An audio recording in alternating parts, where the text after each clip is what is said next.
The idea of the divine masculine is inspired from masculine archetypes found in a variety of spiritual traditions, including Hinduism, Greek mythology, and Christianity. Through the traits they exhibit, these beings reflect the divine male. Even while these archetypes have traditionally been associated with men, they serve more as a framework or touchstone when considering the qualities of the divine masculine, which takes us to our next point. The divine masculine is less concerned with being than with doing, and is more action-oriented. The force of universal fatherhood is the divine masculine. It all comes down to things like discipline, logic, and taking responsibility. Assertiveness, confidence, standing up for oneself, and sometimes even fighting the good fight are manifestations of divine male energy. No matter what your motivation may be, elevating your masculine energy to a higher level is simple if you know the right way to achieve it. Certain activities support the development of your masculine power considerably more than others. In the moments before a fight, professional fighters practice certain routines that put them in the best possible mental state for victory. And I bet the fighter who is shadowboxing to their favorite song will win the battle over the one who is strumming a guitar and singing nursery rhymes. You will experience increased drive, concentration, libido, and you'll find yourself conquering obstacles in your life in a way you never imagined possible if you encourage the growth of your masculine energy. Faster than practically anything else, a tough workout with heavy weights, body weight exercises, and many types of physical challenge can transform you into a man.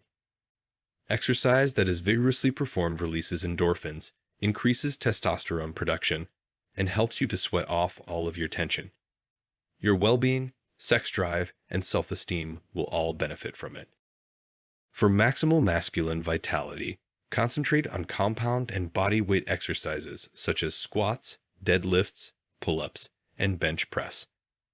There are certain things in the world that we must fight for, and there are times when we must draw a clear line between what is good and evil. The masculine is good at setting limits in this sense. Similar to that, this contributes to the notion of strength, including both physical and emotional strength.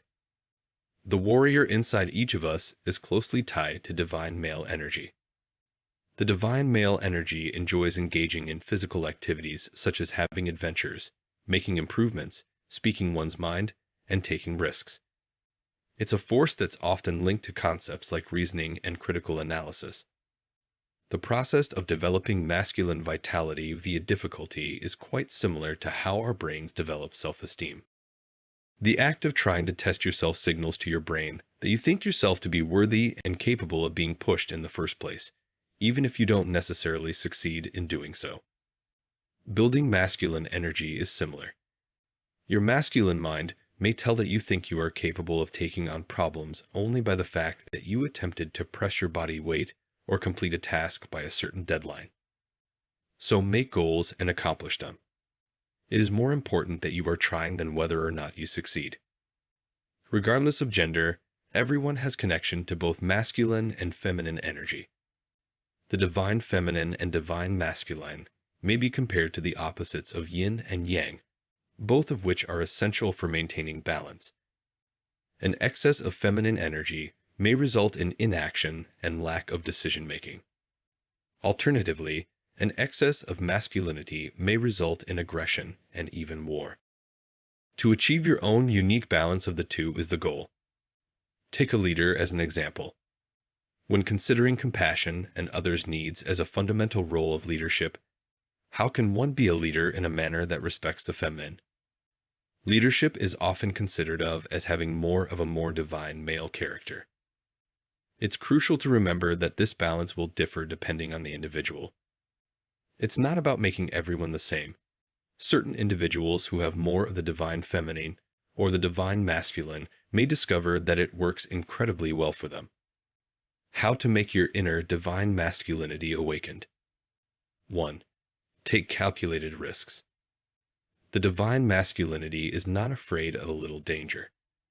Divine male traits are required to realize your vision and achieve your objectives, especially if you have many brilliant ideas but are afraid to share them with others. Take chances, wish for the best, but don't become too invested in the result. Trust that everything will turn out as it should and go for it. What's intended for you will come to you.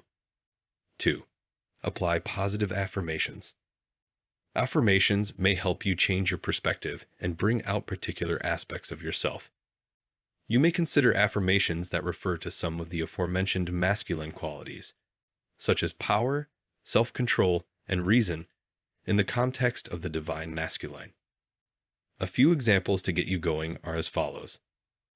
I am a warrior. I have mastered self-control. I have a clear, unbiased view of everything. I have courage. I know when I need to take action. 3. Get started right now. Be prepared to begin where you are, even if you don't feel fully prepared. When in doubt, act. Excessive feminine energy will lead to paralysis and procrastination. It concerns being able to express oneself without sacrificing your integrity as a person, just being confident and not playing it down. 4. Work with gods, archetypes, and mentors who are men. Think about your areas of strength, your potential areas of weakness, and the patterns that emerge for you as a consequence. Determine the areas you wish to improve on, and seek the inspiration of any divine masculine archetypes, gods, or even everyday mentors.